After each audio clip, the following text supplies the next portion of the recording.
So yes, we've been attacked.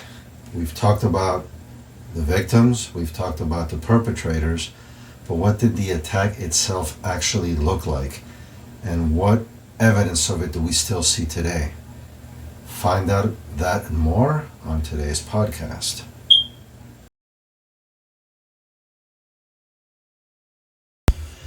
Hello folks, and welcome back to the podcast. So today we're going to keep talking about the attack, right? We're doing deep dives into the attack.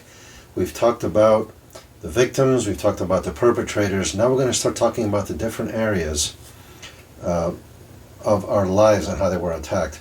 The first of these is the value system, right? And the question is, if you want to destroy a society, what do you attack first, right? Especially a strong society like the US was. Well, and the answer is you destroy the value system first. You attack the value system. Why the value system? Because everything in this world is created through ideas. First you have an idea, then you implement the idea.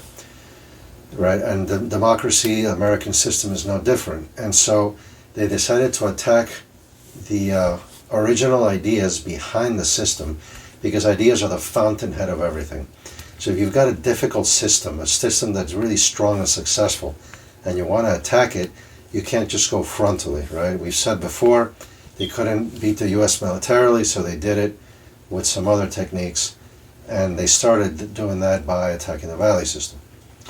So again, this started in the 1960s, like we've talked about before, or the 1960s is really when it became visible, right? It had been going on for a while before that.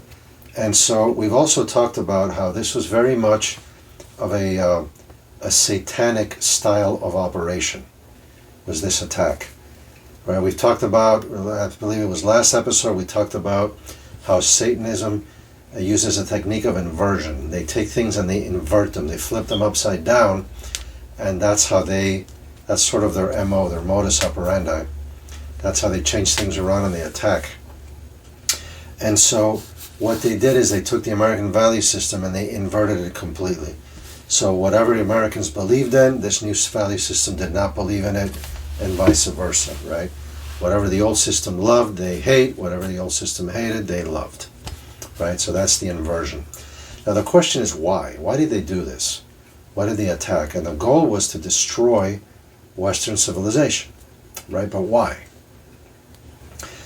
The reason why is because the elites, the global elites, whoever they may be, they want to maintain power, right? And the United States and Western civilization is the biggest threat to the global elites, because it's a civilization that empowers the common man.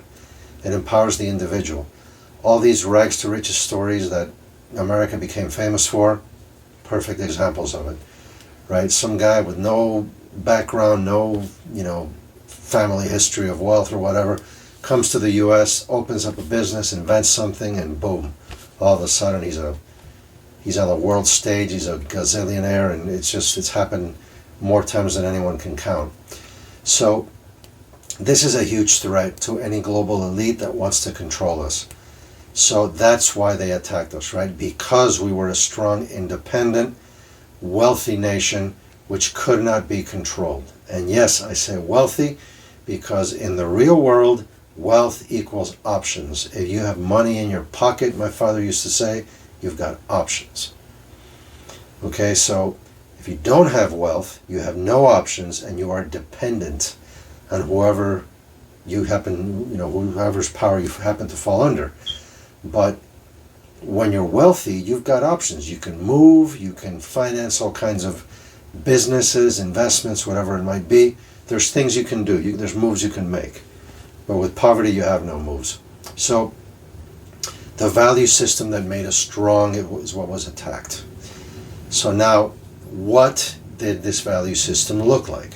So the rest of the episode is going to be the traditional American value system versus the new value system in depth, so you can see really how different it is. They are diametrical opposites. Again, they're inversions, right? It's like a mirror image. And we're going to get into the details so you can see how many aspects of our daily life that we consider normal is actually a product of this attack, and it's got nothing to do with normalcy. And eventually we need to clean all this out of our heads and get back to normal state, which is why I'm doing podcasts like these. Because we've been around this garbage for so long that we think it's normal, but it's not. So, without further ado, what was the traditional American value system like? Well, 6 major points here. The first one is we believe in a creator. Right? There's a supernatural creator which created us, he created everything. And he's more powerful than anything, including the global elite. And this is a problem for them, which is why in other systems they try to remove the concept of God. We'll get to that in a bit. Okay, so that's the first thing about the Creator. The second thing is humans were created in the Creator's image. So we're not just, some animals crawling around. We are created in the Creator's image, which means that it means a number of things. We've got rights. You can't just run around and murder us and kill us and whatever. Obviously, this is a problem for anybody that wants to rule over us, right? So we've been elevated from the position of an animal, and according to the Bible, which again is part of our heritage of Western civilization, we were elevated above the animals, and we rule over them. That's actually straight out of the Bible from the story of Adam. So that's the second point. The third point under this, the third sub-point under this first one, is that the Creator values us and He cares for us, right? Now, what evidence do I have of that? Well, just the fact that I'm sitting here, living, breathing, relatively healthy, with enough time to make a podcast. How many things have to go right in order for me to be here, right? I have to be healthy. I have to have air to breathe, food to eat, water to drink, a job, a house. I've got organs that function perfectly. I've got a brain that functions, Where did all this come from? It came from the Creator. So the Creator is caring for us even if we take it for granted. Now, the next idea is that we're partners with this Creator in perfecting the world. This is more of a Jewish idea. The Judaism is really the one that pushes this, that we're really bringing God down to earth more than us trying to get to heaven. And so there's this very big sense of mission. And the mission's very constructive and very positive, right? We are on our way back to God. We are elevating ourselves. We are perfecting the world. The future is bright. It's going to get better. There's going to be more wealth, more freedom, more independence, more knowledge, more beauty, more everything, right? It's a very, very positive value system. And then finally, the Creator bestows wealth on the people who do things right. This is a major principle that America was founded under. Obviously, the Protestant work ethic comes from this. So basically, if you work hard, if you do the right things the right way, you will be blessed by wealth. Okay, this is also straight out of the Bible as well. It's not just the Christian side. It comes from the Jewish Bible as well. So this all comes from the belief in a Creator, which is the first of the 6 points. The second one is that to sort of do a little bit of a deep dive into human rights, God granted us human rights, right? This is a core principle of the U.S. government, the Declaration of Independence, right? All men are created equal. They're endowed by their Creator with certain unalienable rights. Okay? So freedom is one of these rights, right? We have the right to be free and not to be tyrannized by anyone, including the global elite. Number 2, independence. Right? We're not just free, but we can also take care of ourselves. We can be independent and not have to depend on anybody to support us. Right? We're also self-reliant. This is very much of an American value, right? We arm ourselves and we have our power generators and we don't need anybody. We can take care of ourselves, even during disasters, right? We help each other. We know neighbors help neighbors and so on and so forth. So very much of a self-reliant community, which all these things make us uncontrollable and unmanageable from the point of view of the elite, right? The elite need people that are weak and that clamor for their leadership. And Americans don't do that. We don't need you, right? We don't need this elite ruling class to take care of us. This is the original idea behind the original no kings concept, not the nonsense we're seeing today, which is another inversion. The original no kings was back in the time of the Revolutionary War, where we rebelled against the King of England, because we don't need leaders that carry around a scepter and that we worship like if they were a god, and everybody sees their palace and whatever, and if another king comes and slaps him, now he's got to declare war, and 1 million of us have to die because one man slapped another man, right? This is the original concept of no kings. We don't need kings, we need a president that can do a job. He's just a civilian, he becomes president, he does a job, and he goes back to being a civilian. That's what it was originally. So he brought this down from divinity down to a very human level, where all we need is just somebody to be the executive. And it could be anybody. Right? It doesn't have to be somebody from a wealthy family or whatever. It could be literally anyone. So that's the second point, is our human rights. The third one is that because we have a mission to fulfill, according to this philosophy, we need to know what we're doing. We need clear thinking. In order to have clear thinking, you have to pursue the truth, and you have to use logic. Logic is a tool to pursue the truth. Reason and logic, right? So these things are very big in Western civilization. And this has unlocked the power of the human mind more than anything else. Because if the human mind can actually discover truth and then influence or control certain aspects of truth, then we can gain power over our environment. We can build houses and cars and planes and trains, and we can come up with all kinds of inventions that make our lives better. Right? So this has really unlocked everything. And it also means that a confused mind has no power. A person who's confused is weak, he doesn't know where to go, but a person who has clear thinking, who's clear-headed, knows what to do and how to do it. The fourth point is it's a very positive type of value system, as we said before. Americans can overcome anything. We are the best in the world. Just listen to President Trump.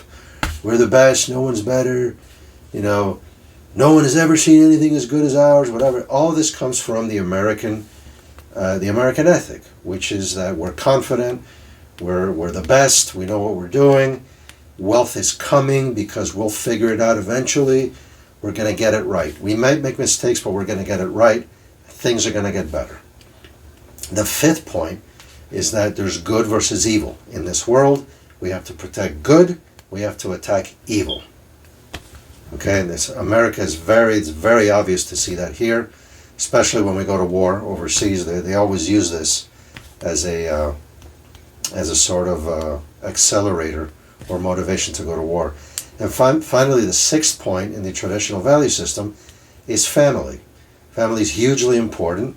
It gives you intimacy, and it gives you children. Okay? Now, we've had a civilization for 5,000 years. It's because we've always had children non-stop. If you ever stop having children, it's all over. As a civilization, it's over. You're done. Okay, children are the gateway to eternity. It is the only chance at long-term survival that human beings have. So if you attack children, you're basically destroying civilization. We'll get to that in a bit. So we'll stop there as far as the traditional value system. Obviously there's more, but I think that's enough of the basic concepts to illustrate what has happened to our country. So now here comes the other side, the inverted new value system. Okay, so if the old value system produced a strong country, this one needs to produce a weak one. We need to motivate people to be weak and to give up their rights. So the first principle here is, which I call the gateway to hell, is when you attack and destroy logic and reason. So we've talked in prior episodes about how they said there was no truth. Everyone has their own truth, right? So when you destroy truth, you then destroy logic, because logic is the search for truth. If there's no truth, there's no need for logic. Okay, and once they convince you of this, they can convince you of anything.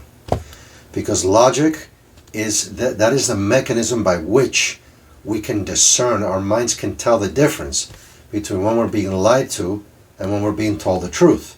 Of course, if you don't believe in truth, then you don't believe in lies either, and it's all just chaos, right? So that was the beginning of it. The second thing they said is that there's no God, right? There's just ourselves. Where is God? We can't see him, right? We're just animals, right? How many times have you heard this? We're not created in the image of God. We share 97% of our genes with chimpanzees. And this is, I kept hearing this over and over as I was growing up. Right? And the scientific community was very big on this. Oh, forget about the Bible. There's no creator. There's no image of God. We're just a bunch of animals. Okay? Keep that in mind because you will see this again. The implications of this are enormous. Okay? So what it means is that if there is no God, then we're essentially abandoned down here. We're abandoned. And there is no partnership to perfect His creation because there's no creator. There's no one to partner with. There's also no mission, no commitments, and no laws from the Creator because there is no Creator. Okay, so now if you notice, if you don't have a mission in this life, if you don't have laws or a mission or discipline, what ends up happening is at first you feel liberated because you can do whatever you want, but pretty soon you start to get into depression and low energy because what's there for me to do? Once you get tired of having a good time, what comes next? And the answer is a crisis and a depression. And there's a reason for that. Because this world was not created for us to have a good time. There's a mission here. And when you take on a mission, you'll see that you become stronger and more energetic. Okay? So that's the first effect of this. We are abandoned or we're getting depressed and this and that. And of course, we know how that's been a huge issue to the point now where everybody's taking, antipsychotic drugs or whatever, because of how much depression we have. Well, this is a side effect of this satanic inversion, hedonistic type of lifestyle. So we're abandoned. The third thing is wealth is never reached in this value system. Matter of fact, we don't want to reach it. It's actually something evil, they say. Right? Now notice that animals are never wealthy either. So maybe we shouldn't be wealthy because we're also animals, right? Interesting. Wealth instead is considered a mark of evil, right? So all this thing that I mentioned earlier about how wealth gives you options, that's true, but they seem to think it's evil. So it's evil for us to have options. Maybe because it's evil for us to be independent of the elite. And that's really why wealth is evil. Okay, because the interesting thing is that, and if you look at all these leftist societies that have gone to the extreme, like a Cuba or Venezuela, the leaders are very wealthy. They are filthy rich. Okay? And they're not considered animals, at least not by themselves. Okay? So very interesting about wealth. The fourth point is that the Creator didn't give us any human rights because there is no Creator. Right? Again, we're abandoned. Now, if we're abandoned, it means we're not important. And if we're not important, it means that maybe we don't need rights because we're not important. Right? Again, humans are animals. We're like chimps. We share 97% of our genes with chimps. Right? So, what do we need rights for? Right? But there's a problem here. We already had rights when the 1960s rolled around. So what do you do with the people who has rights? How do you take them away? Well, you start using deception. So one of the things they did is they took freedom and they inverted it and then said, yeah, you have the freedom to destroy yourself. You have the freedom to do drugs. You have the freedom to, sex, drugs, and rock and roll, right? You can OD on drugs and kill yourself, or you can be a homosexual and not have children, or you can abort your kids and not have children. So they turned their entire value system, it started to push things that were bad for you. And then they said that you were free to do those things. And so freedom became a way for you to destroy yourself instead of a way for you to fulfill your true potential and grow.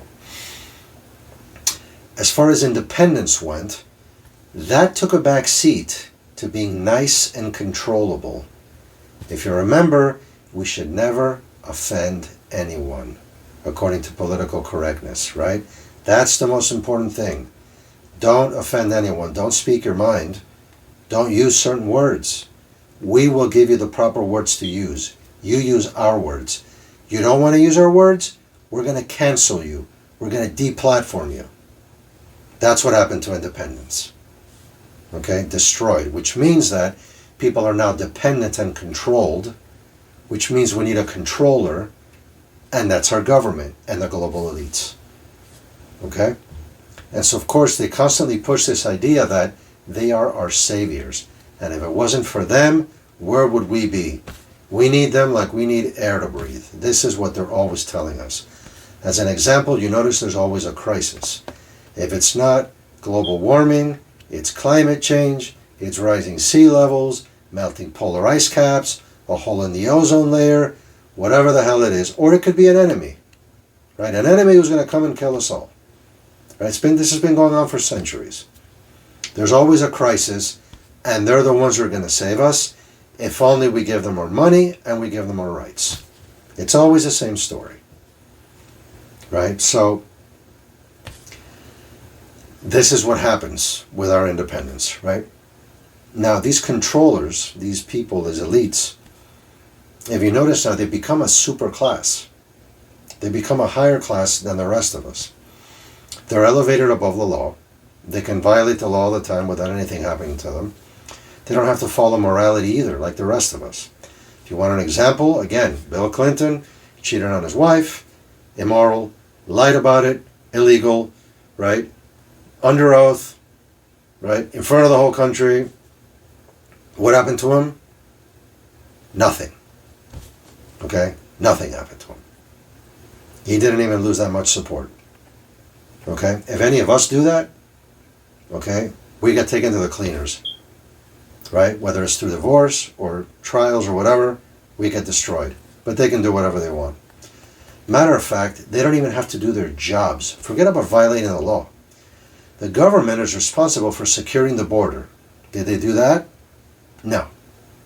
Okay, what about managing the infrastructure of the country? No. It's deteriorating. What about controlling crime? No. Okay, it's rampant. Crimes, drugs, whatever. Okay? So they don't do their job. Now what happens? Nothing. The rest of us have to do our jobs, or we get fired and we can't make a living.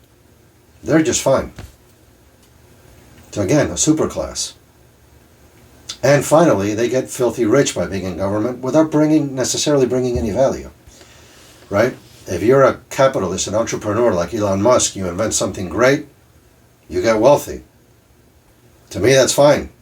You solved a huge problem for humanity and you got rich. Win-win. In the government, you have this insider trading scandal, bribes galore, God knows what. They all get rich. Right? What value did they really bring? Questionable.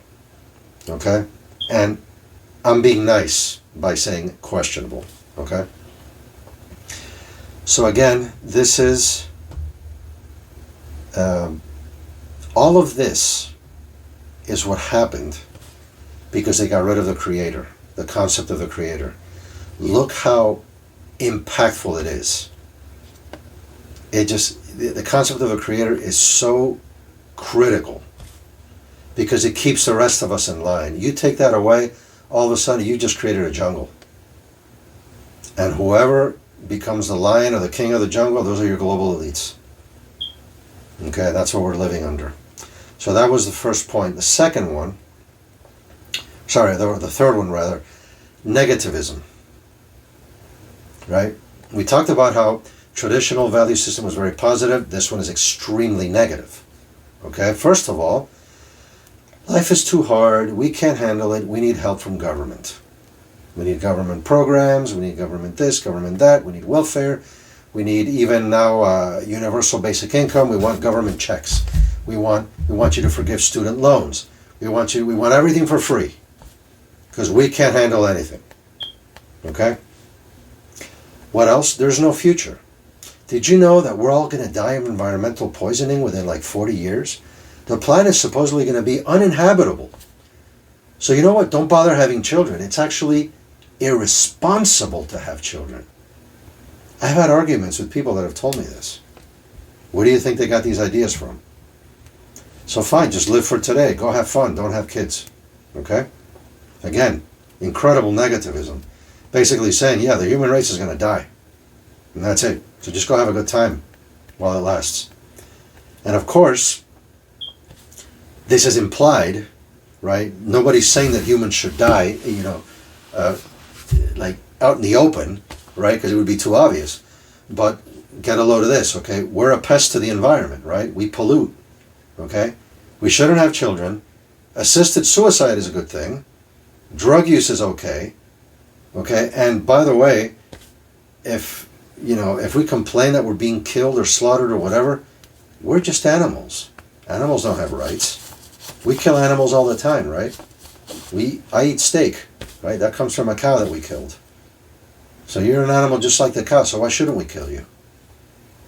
Okay? So with this ideology, they've turned us into lab rats. Look at what happened during COVID. Okay? Now things are starting to come out. That maybe the whole thing was engineered. All these vaccines, so-called vaccines, were not even vaccines. I've seen personally many people get very sick or even die from these so-called vaccines. Okay?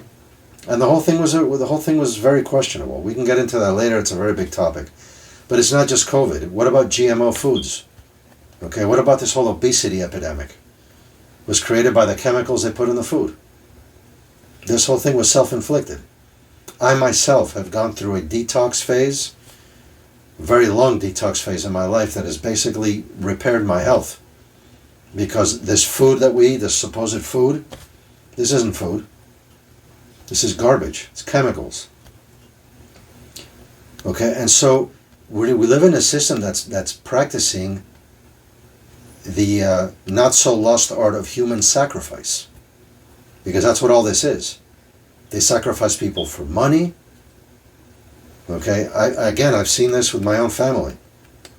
Cancer victims who not only get killed like dogs with unbearable treatments, but they also get ruined by them. Okay, and it starts to resemble the days of Dr. Joseph Mengele under the Nazi regime in Germany.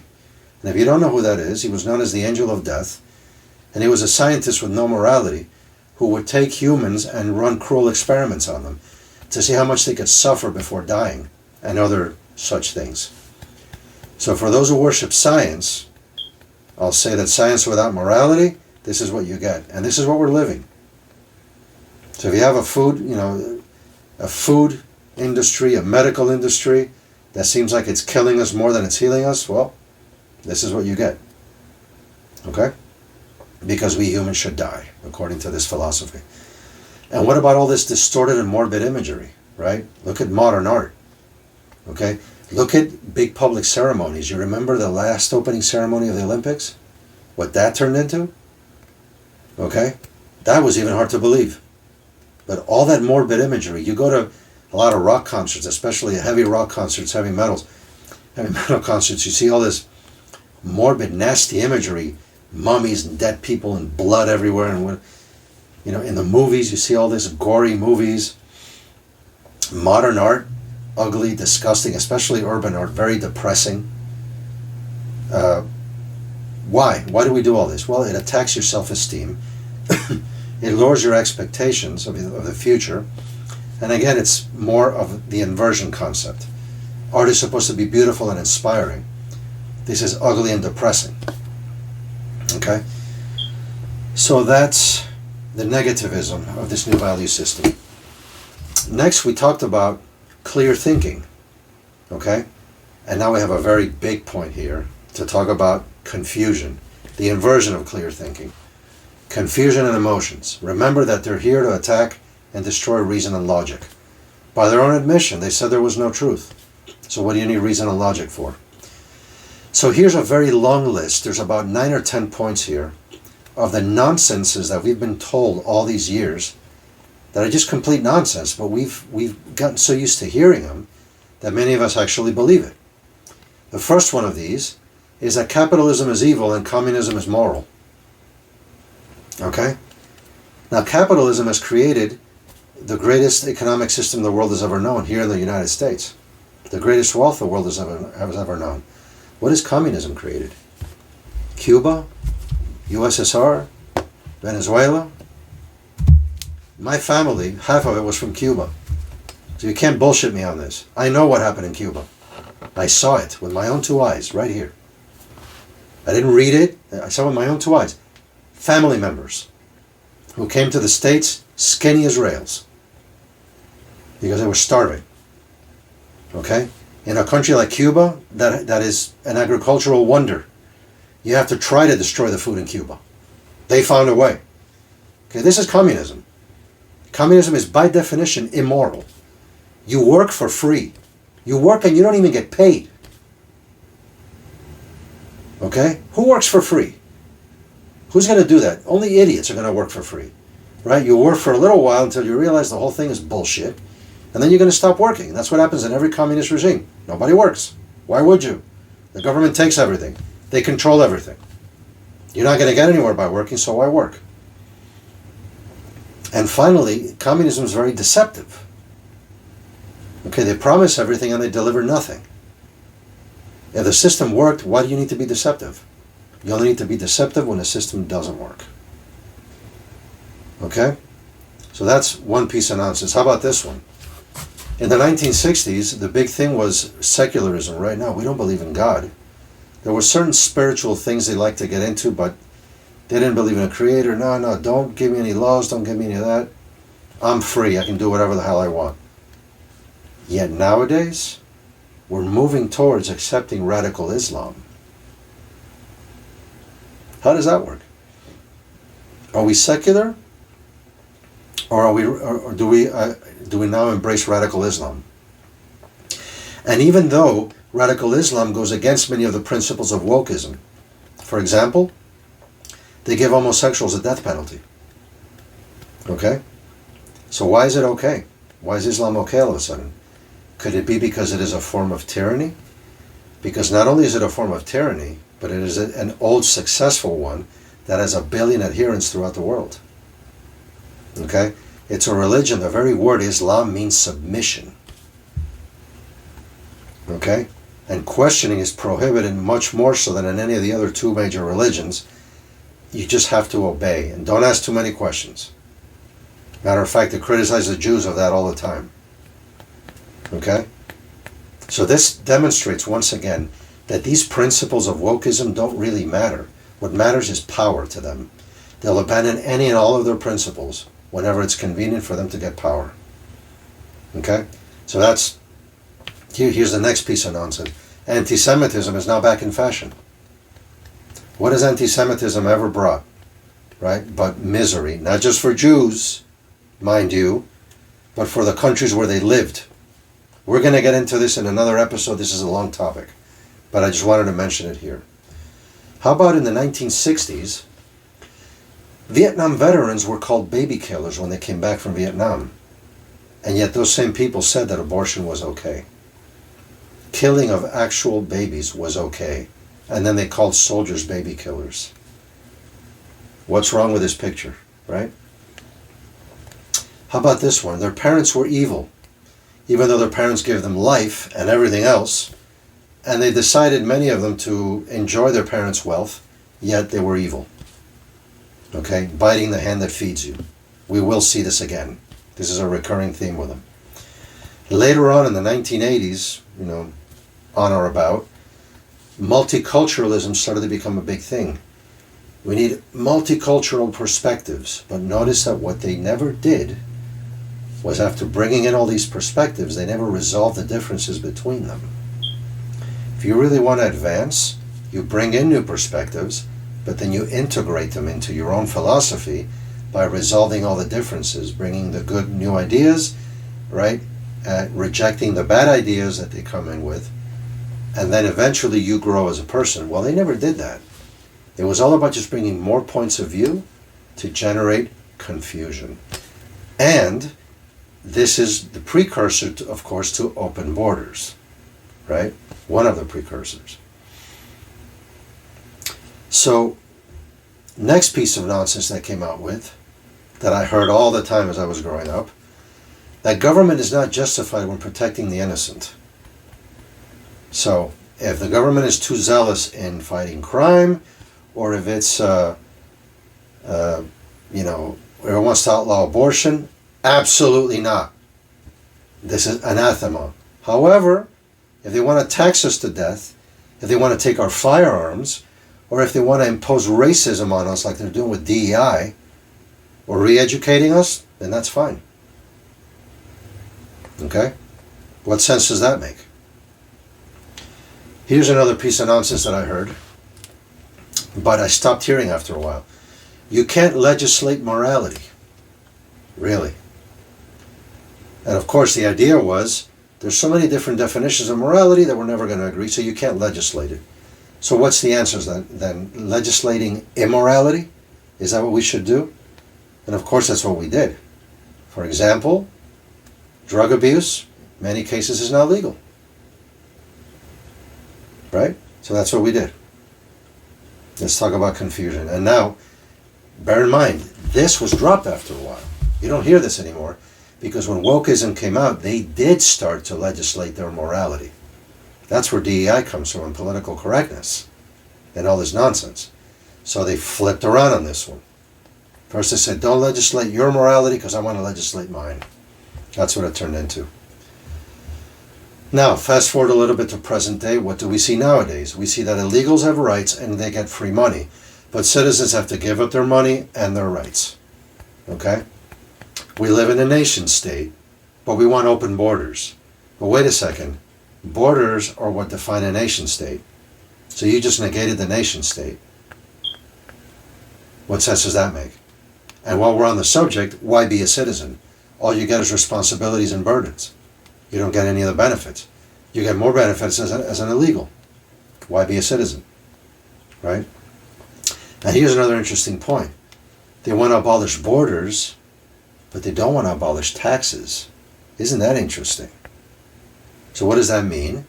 What it means is that they're erasing borders, keeping the taxes and ever increasing them, because they're trying to create a global government, right? But they're doing it in a deceptive fashion. So if this is such a good idea, why are you being so deceptive about it? Right?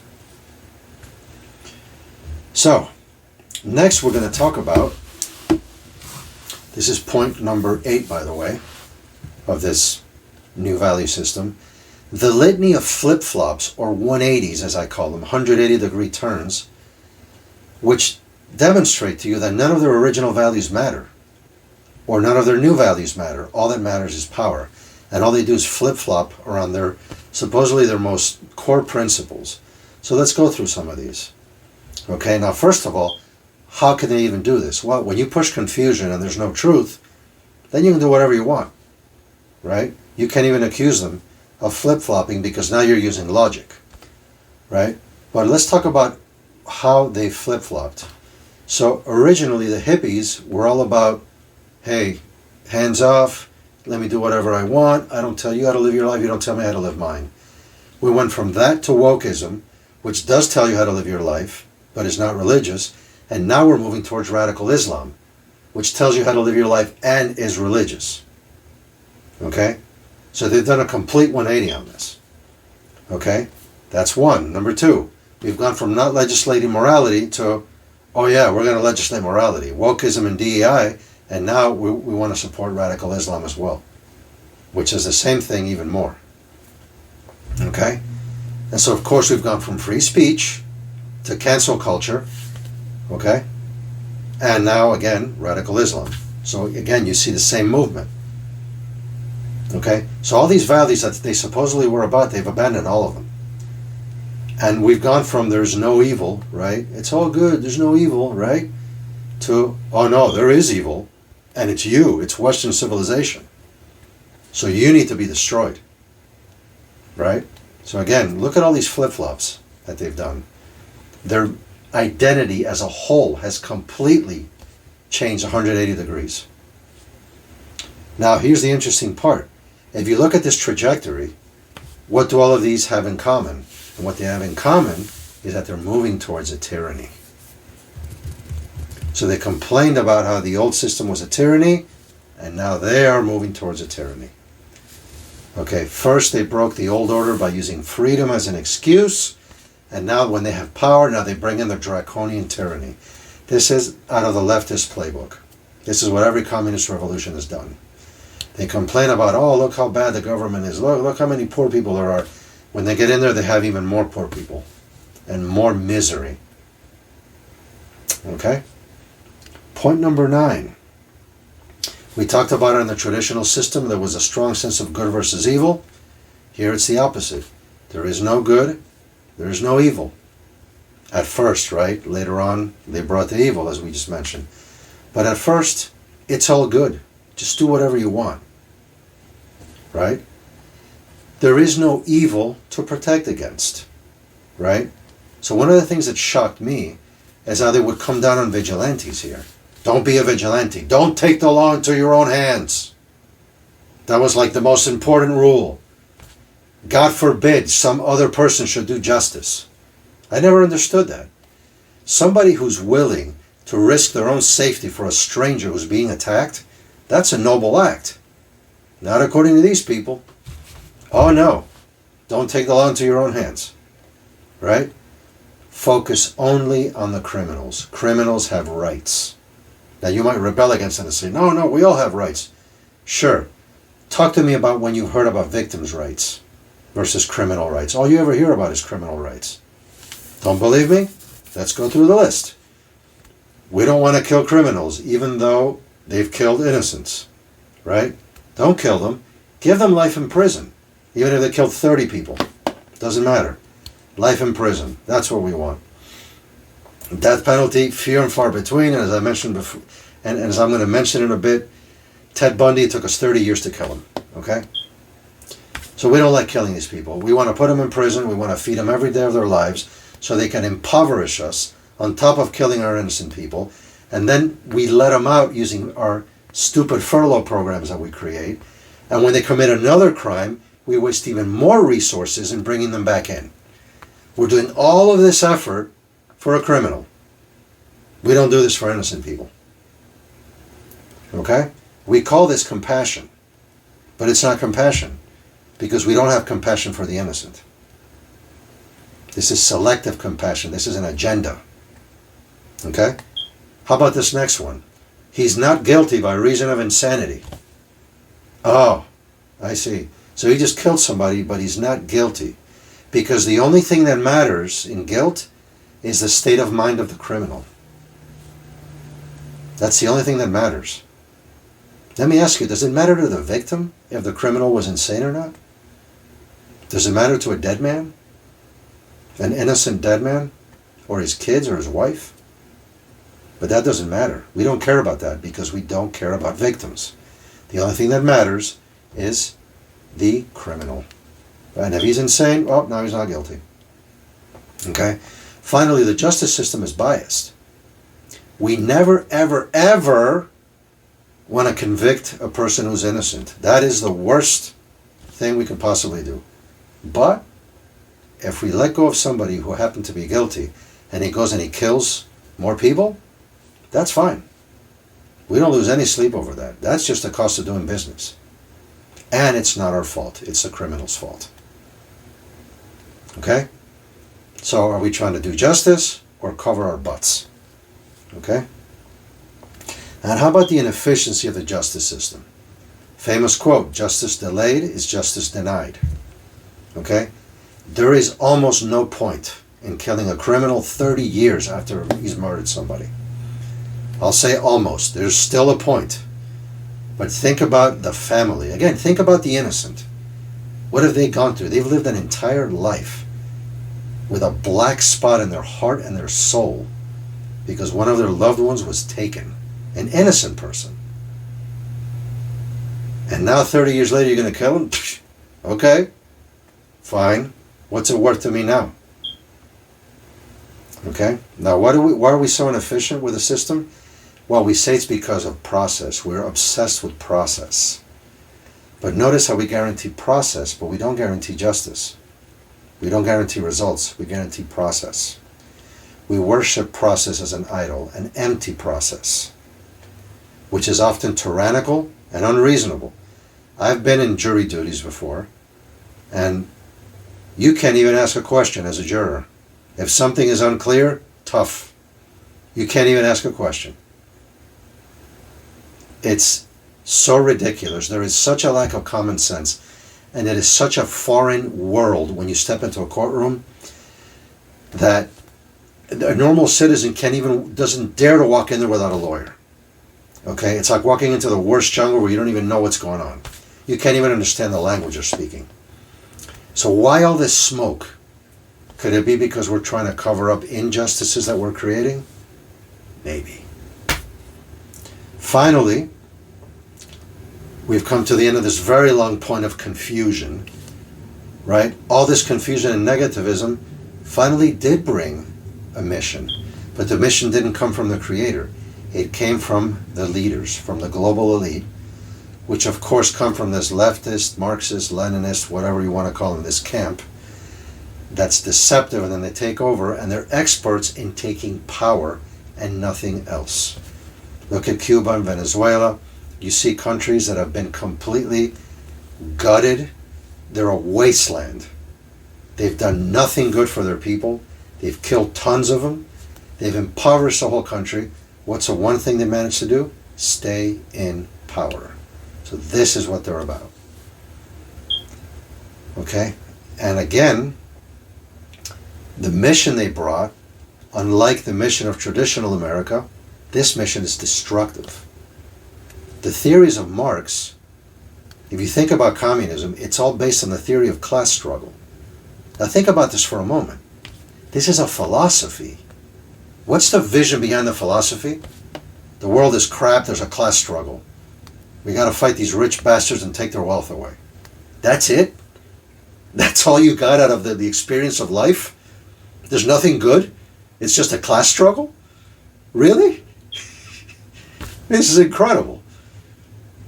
So look at how negative this is and how destructive. So what's the mission? Destroy your civilization. That's the mission. So yeah, there is evil in the world, and it's Western civilization. Why? Because it's the elites talking. We want you guys to bow your heads. And that's why we must destroy your civilization. Because you've been taught to not bow your heads. So that's the point of confusion. Lots of material there, as you can see. Finally, let's wrap this up. The family, right? Traditional American believes in family. This system believes in no family, right? Overpopulation is a problem, right? Don't have kids. Overpopulation, the problem is us. This was a poster I used to see in school when I was a kid. Okay? Also, homosexuality, gender mutilation, birth control, abortion, these are all okay. What do they have in common? You can't have kids. Right? Also, don't get married. Just have free sex, free of commitment. Just go have fun. And of course, use a condom. Very important. Use a condom. Don't have kids. That's the important part. Okay? Marriage is a drag, right? How many TV shows do you see making fun of marriage? Married with Children comes to mind, right? Wives are desperate. Husbands are losers, right? Family's dysfunctional. Why bother with it? Just don't do it, right? How about divorce? Divorce is enabled now, right? 60, 70 years ago, almost nobody would get divorced. Nowadays, almost, I would say the majority of people who get married end up getting divorced. Now, how did we get here? We created something called Battle of the Sexes, where men and women are constantly eyeing each other suspiciously. Everything has to be equal, because if it isn't, she could be taking advantage of me. He could be taking advantage of me, because you know how men are, because you know how women are. Right? We go with our circle of friends, and they talk bad about your wife, or the women talk bad about their husbands, right? This has all become part of the culture. But here's the funny part about it. We know this is destructive. We know that this kind of suspicion destroys teamwork in the family and anywhere. And why do we know this? Because in football, we don't do this. In football, when the press interviews the quarterback who just won the Super Bowl, what does the quarterback say? It was the team. It wasn't me. You don't hear about offensive linemen complaining that they don't score touchdowns and how they need to score as many touchdowns as the quarterback does. Because if you did that, you would destroy the game. God forbid we can't destroy football, but we can destroy our families. Okay? Finally, kids are a drag, right? Kids are a drag. Oh, there's responsibility. Oh, we want to get them off the payroll as soon as possible. Right? Get them off the payroll. I can't wait till they turn 18 so I can kick them out of my house. Right? That's one thing you always hear, but here's another more insidious one. How many times do you hear people talking about how good of a parent they are? They post stuff on social media. Look what I did with my kid. Quality time I spent with him. And then their friends come in and comment and say, you're such a good mother, you're such a good father, you're such a good there. Why do we do this? I think it's because we want to convince ourselves that we've done enough and we don't want to do anymore. Because the truth is, being a good parent is impossible. You have to be an expert in like 20 different professions to be a good parent. You got to be a negotiator and a philosopher and a lecturer and a teacher and a chef and a referee and a judge. And it's impossible. We need divine help to be even decent parents. That's the truth. You don't believe me? Look how many kids nowadays have issues. So, in conclusion, we used to have a really good value system. Wasn't perfect, but it was brilliant. It was positive, right? The society was brilliant and positive. It was strong. It was vibrant.